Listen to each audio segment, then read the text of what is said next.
Pô, você falou umas coisas no início ali que também me chamaram a atenção, né? Na questão ali de inteligência artificial, algoritmos, a gente falou. A gente tá falando de, sei lá, bots hoje em dia, né? Que é assim, e tá no... Machine learning.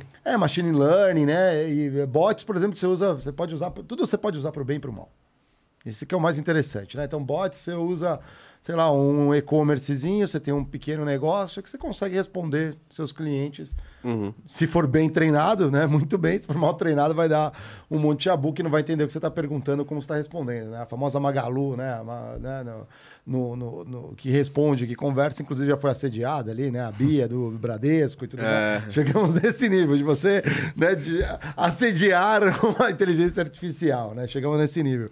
Mas pode-se dizer que, por exemplo, esse lado maligno ainda vai estar ocorrendo? Temos como nos proteger? Tem eleições ano que vem? Como que você vê no curto prazo? Não tem solução, talvez?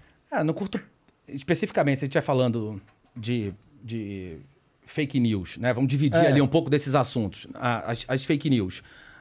A gente ainda vai ter muito trabalho, até porque o próprio conceito de verdade carrega uma subjetividade que é gigantesca.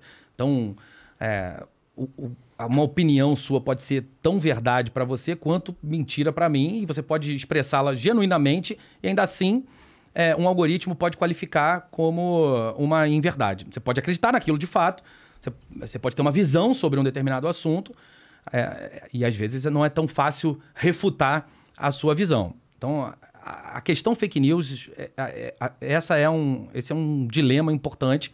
Colocar isso na mão das próprias redes sociais também me parece perigoso. Ter alguém ali... monitorando o que pode, não pode. O que é verdade, o que não é. É um negócio estranho. Deixar na mão da sociedade também não é simples, porque aí começa um movimento político político no sentido de uma pessoa manipular, influenciar outras para que elas deem uma visão parecida com a sua.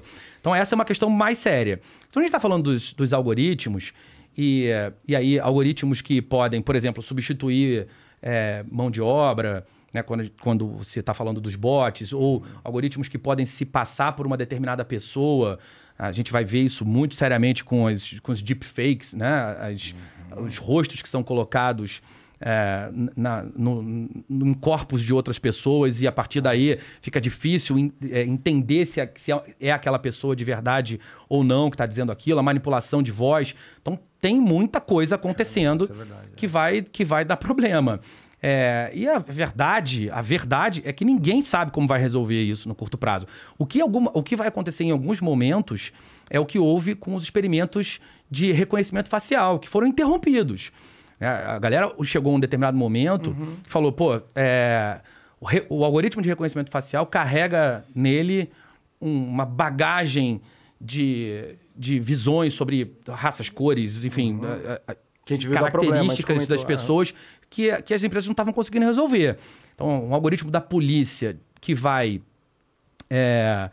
ler um determinado rosto e tentar entender se ele é propenso a cometer um determinado crime e usa uma base histórica que já tem ali carregada dentro dela uma série de preconceitos, ele vai perpetuar esse preconceito. Então, o que as empresas falaram vamos parar, vamos pensar mais em como a gente vai resolver essas questões, vamos evoluir a tecnologia, mas sem disponibilizar para a sociedade. A gente vai viver um pouco disso. E o resto vai ser tentativa e erro. A humanidade sempre evoluiu nesse formato, tentativa e erro. A gente vai fazer isso na tecnologia também. A questão é que, em alguns casos, o impacto vai ser muito significativo. Vocês falam de 140 caracteres, brincando aqui, né? Eu vi briga de bots, briga política de bots. Chegou um ponto que não era mais... As pessoas interagiam e acho que as discussões políticas eram iniciadas por bots. Chegou um momento que no Twitter, quase um pouco mais de 80% das discussões eram iniciadas por bot. E aí era só riscar a fagulha e deixar pegar fogo lá. E aí você pega o algoritmo que joga 6 vezes para um emoji de ódio versus o de like...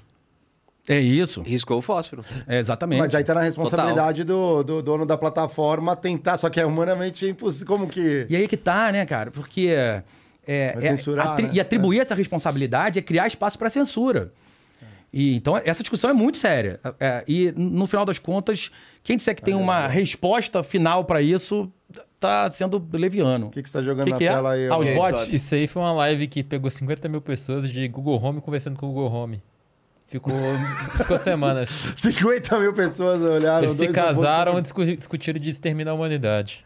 Não, teve um, não precisa pôr depois pra gente não... Era mais legal ver um aquário, Vladimir né? e Mia. Eles deram um nome no pro outro. E casaram. Tem um que depois... Põe só uma imagem, não põe... Ou depois a gente manda pra galera pesquisar direitinho. Que era uma inteligência artificial que foi criada, que os brasileiros destruíram. Ah, o do Twitter? Ensinou eles a xingar, ensinou o negócio de outro jeito. Valeu, Brasil! É isso aí! Não, foi o mundo inteiro. Caramba! O Brasil, tipo, falou assim, me xinga de otário, sei lá.